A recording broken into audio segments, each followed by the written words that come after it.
Cependant, dès le deuxième plan du film, ce qui occupait dans le premier un écran à l'intérieur de l'écran en vient à recouvrir la totalité de ce dernier. Ainsi, un premier écran interne au récit a été traversé par le regard. À l'issue de ces deux premiers plans, on peut donc considérer que la volonté d'identifier le spectateur diégétique au spectateur extra-diégétique vise à signifier la possibilité de passer de l'autre côté de l'écran, ce que confirme par la suite de la séquence. On y voit d'abord, parce qu'il s'apparente à ce qu'on appelle un contre-champ absolu, les spectateurs de la salle, de face, cette fois-ci,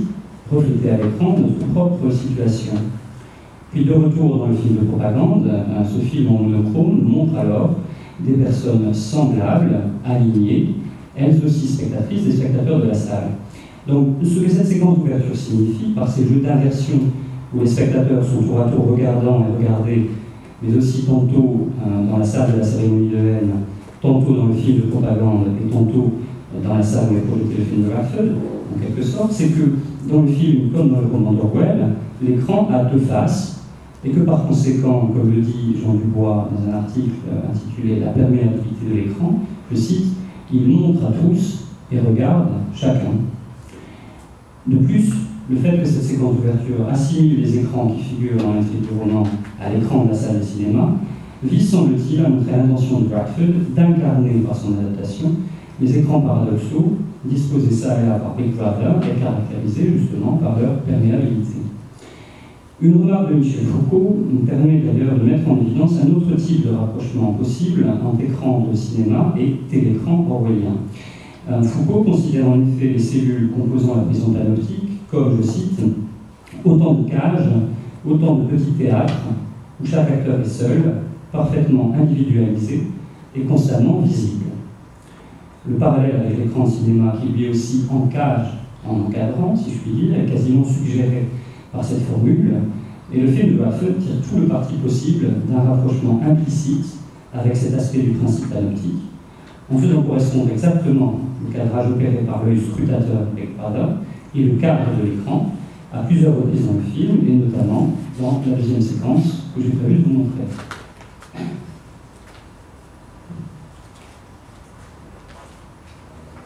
My agents forged documents, gained entry to the Ministry of True Crime is death. Thought crime does not entail death. Thought crime is death. I have committed, even before setting pen to paper, the essential crime that contains all others in itself. Encouraging my agents to deface party posters and boarding announcements. I read and memorized Goldstein's book. For 30 years, I have plotted to bring down the party. I was sick in mind and body. En associant à ce moment, comme dans la séquence d'ouverture, changement de plan et changement de statut de l'image montrée, le réalisateur transforme de manière discrète, et l'espace d'un instant, l'écran de cinéma en moniteur de contrôle, derrière lequel on peut imaginer la présence d'un surveillant. Ainsi, Weinstein est ici vu de deux manières différentes, mais sur un même écran. D'abord, selon la rhétorique cinématographique habituelle, comme simple personnage de film, puis dans le plan suivant, tel qu'il est vu par la caméra surveillance, dont il semble ignorer la présence, mais dont l'intervention nous est signifiée dans le plan par une modification des couleurs, une pixelisation évidente et un changement de point de vue par rapport au plan précédent. Enfin, dans un troisième plan, l'écran de cinéma se superpose une nouvelle fois au télécran qui diffuse la confession du traître repenti, et nous comprenons que c'est par cet écran une nouvelle fois biface, et qui vient une nouvelle fois se confondre avec le nôtre, que le personnage est observé. En nous plaçant derrière l'écran surveillance, c'est-à-dire en associant la surveillance quasi parfaite du personnage principal qu'opère tout film et le regard omniprésent de Big Brother, cette séquence montre de manière très efficace que le film se soucie tout autant de dénoncer la surveillance totale mise en place dans le monde fictif qu'il décrit, que de montrer que le dispositif filmique, bien plus que de donner corps à cette réalité hypothétique, en propose une actualisation tout à fait probante. Il est même possible d'aller plus loin en ce sens et de remarquer qu'en jouant sur le décalage entre la discontinuité de la prise de vue et la continuité de la bande-son, le dispositif filmique dépasse les capacités du télécran pour rendre littérale la possibilité d'une police de la pensée. En effet, la séquence nous livre en voix haute le monologue intérieur de Winston et le dispositif de captation filmique, dont l'utilisation précède celle de la caméra surveillance, est ainsi décrit comme outil rêvé pour débusquer le criminel mental qu'est le personnage à ce moment, et donc comme ce qui rend possible une surveillance télépathique, en quelque sorte, dont les personnages d'Orwell nous semblent supposer l'existence sans trop savoir comment elle est effectuée. Or, cette séquence où l'intimité de Winston est sondée n'est pas la seule dans laquelle le film se décrit lui-même comme bien plus performant que tout ce qu'Orwell avait pu imaginer en matière de surveillance, et qu'il attire l'attention sur les nombreux écrans d'apparence anodine qui, en 1984 et après, nous entourent, nous équipent, mais aussi nous surveillent, en faisant de nous les simples acteurs et actants d'une intrigue que nous semblons dominer de moins en moins. En effet, le même type de comparaison implicite entre le dispositif cinématographique et le télécran imaginé par Orwell est opéré dans la séquence suivante.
Il ressort de ce passage que s'il est possible pour le personnage d'échapper brièvement à la surveillance du télécran, il lui est impossible d'échapper à celle du cinéma qui, non content de nous donner de nouveau à entendre ses réflexions les plus intimes au moment même où il est occupé à tenter de les dissimuler, va plus loin en nous livrant à la fois des éléments de sa vie passée et de son futur, puisque Winston, redevenu enfant, est ici réconforté par O'Brien, qu'il n'a pourtant pas encore pleinement rencontré dans l'intrigue. Ainsi, en plus de surveiller en permanence le personnage, la caméra en sonde les moindres pensées, tout en exerçant une maîtrise sur le temps qui caractérise également l'emprise de Pecpada sur une société où l'éternel présent inclut et donc efface le futur ou le passé. Donc, l'un des avantages supposés du dispositif panoptique imaginé par Bentham, qui s'avère dans le film de Radford parfaitement exploitable dans un contexte cinématographique, est de permettre d'enfermer un individu dans le champ de vision d'un autre individu, de manière à accroître la domination du second sur le premier. Ainsi, le film nous place constamment par rapport au personnage dans cette position de domination visuelle.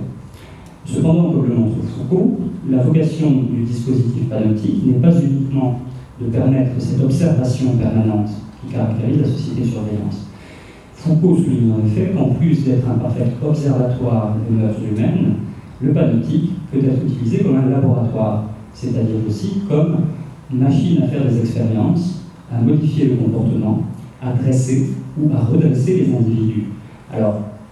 cette citation en elle-même et l'énumération des vertus édifiantes possibles du panopticon qui suit cette remarque dans Surveiller et punir possède certaines ressemblances troublantes avec les effets recherchés lors du redressement de Winston. Foucault écrit en effet, aussi à nouveau, on pourrait élever différents enfants dans différents systèmes de pensée, faire croire à certains que 2 et 2 ne font pas 4,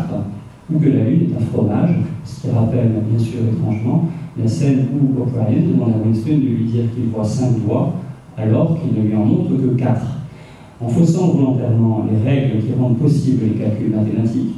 O'Brien et à travers lui Big Brother, quasi-divinité qu'il représente, deviennent une incarnation du grand trompeur ou du malin génie cartésien qui fait douter que 2 et 3 font 5 et dont le film nous propose un équivalent en la personne du grand imagier, pour reprendre la terminologie de Lafay, dont les artifices façonnent à partir de ce moment une personnalité soumise pour Winston.